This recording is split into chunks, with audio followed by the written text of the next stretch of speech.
قوم عاد ایک ایسی قوم تھی جو بڑے طاقتور تھے۔ 40 ہاتھ جتنا قد، 800 سے 900 سال کی عمر، نہ بوڑھے ہوتے، نہ بیمار ہوتے، نہ دانت ٹوٹتے، نہ نظر کمزور ہوتی، جوان تندرست توانا رہتے۔ بس انہیں صرف موت آتی تھی اور کچھ نہیں ہوتا تھا۔ ان کی طرف اللہ تعالیٰ نے حضرت ہود علیہ السلام کو بھیجا۔ انہوں نے ایک اللہ کی دعوت دی، اللہ کی پکڑ سے ڈرایا، مگر وہ بولے اے ہود، ہمارے خداؤں نے تیری عقل خراب کر دی ہے، جا اپنے نفل پڑھ، ہمیں نہ ڈرا، ہمیں نہ ٹوک، تیرے کہنے پر کیا ہم اپنے باپ دادا کا چال چلن چھوڑ دیں گے؟ عقل خراب ہو گئی ہے تیری، اگر تیرے کہنے پر چلیں تو ہم تو بھوکے مر جائیں۔ انہوں نے شرک، ظلم اور گناہوں کے طوفان سے اللہ کو للکارا، تکبر اور غرور میں بدمست بولے۔ پھر عاد کا قصہ تو یہ ہوا کہ انہوں نے زمین میں ناحق تکبر کا رویہ اختیار کیا اور کہا کہ کون ہے جو طاقت میں ہم سے زیادہ ہو؟ بھلا کیا ان کو یہ نہیں سوجا کہ جس اللہ نے ان کو پیدا کیا ہے وہ طاقت میں ان سے کہیں زیادہ ہے؟ وہ ہماری آیتوں کا انکار کرتے رہے۔ کوئی ہے ہم سے زیادہ طاقتور تو لاؤ نا، ہمیں کس سے ڈراتے ہو؟ اللہ نے قحط بھیجا، بھوک لگی، سارا غلہ کھا گئے، مال مویشی کھا گئے، حرام پر آ گئے، چوہے بلی کتے کھا گئے، سانپ کھا گئے، درخت گرا کر اس کے پتے کھا گئے۔ بھوک نہ مٹی، نہ بارش ہوئی، نہ قطرہ گرا، نہ غلہ ہوا۔ پھر تنگ آ کر اپنا ایک وفد بیت اللہ بھیجا۔ ان کا دستور تھا جب مصیبت آتی تو اوپر والے کو پکار اٹھتے، جب دور ہو جاتی تو اپنے بتوں کو پوجنے لگتے۔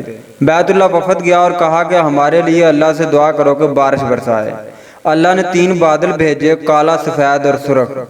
اللہ نے فرمایا ان میں سے ایک کا انتخاب کرو۔ انہوں نے آپس میں مشورہ کیا کہ سرخ میں تو ہوا ہوتی ہے، سفید خالی ہوتا ہے، کالے میں پانی ہوتا ہے، کالا مانگو۔ اللہ نے فرمایا واپس پہنچو، بادل بھیجتا ہوں۔ وہ خوشی خوشی واپس آئے، سب لوگ ایک میدان میں جمع ہوئے۔ بادل آیا، وہ ناچنے لگے کہ اب بارش ہوگی، قحط مٹے گا، کھانے کو ملے گا۔ کیا پتا تھا کہ وہ بارش نہیں، اللہ کا عذاب ہے جو تم خود حوض سے کہتے تھے کہ لے آ، جس سے ہم کو ڈراتا ہے۔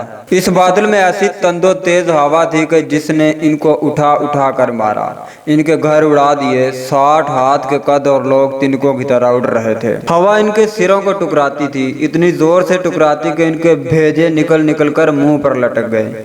بعض لوگ بھاگ کر غار میں گھس گئے کہ یہاں تو ہوا نہیں آ سکتی، مگر میرے رب کا حکم ہو کر رہتا ہے۔ ہوا غار میں بگولے کی طرح داخل ہوتی اور ان کو باہر اٹھا کر پھینک دیتی۔ اللہ نے فرمایا کیا کوئی باقی بچا ہے؟ اللہ تعالیٰ نے ان کو ہلاک کر کے دکھایا کہ جب تم اللہ کی اور اس کے رسول کی نافرمانی کرو گے تو تم پر ایسی جگہ سے عذاب بھیجے گا جہاں سے گمان بھی نہ ہوگا۔ سوچنے کی بات یہ ہے کہ جو گناہ قوم عاد نے کیا، کیا وہ ہم نہیں کر رہے؟ کیا ہم اللہ کی حدوں کو پار نہیں کر گئے؟ کیا ہم نے اللہ کو اپنے نافرمانی سے نہیں للکارا ہوا ہے؟ توبہ کرو، اللہ سے ڈرو، قرآن پڑھو۔ جن گناہوں کو ہم معمولی سمجھتے ہیں، اللہ نے ان گناہوں پر پوری قوم زمین بوس کر دی ہے۔ استغفر اللہ۔ یہ ویڈیو صرف اپنے تک ہی نہ رکھیں، شیئر کر کے باقی اب تک بھی پہنچائیں۔ شکریہ۔ اس میں آپ کا بمشکل 1 لمحہ صرف ہوگا، لیکن ہو سکتا ہے کہ 1 لمحہ کی اٹھائی ہوئی یہ مصیبت سے آپ کی شیئر کردہ ویڈیو ہزاروں لوگوں کے لیے ایک سبق آموز ثابت ہو۔ جزاک اللہ۔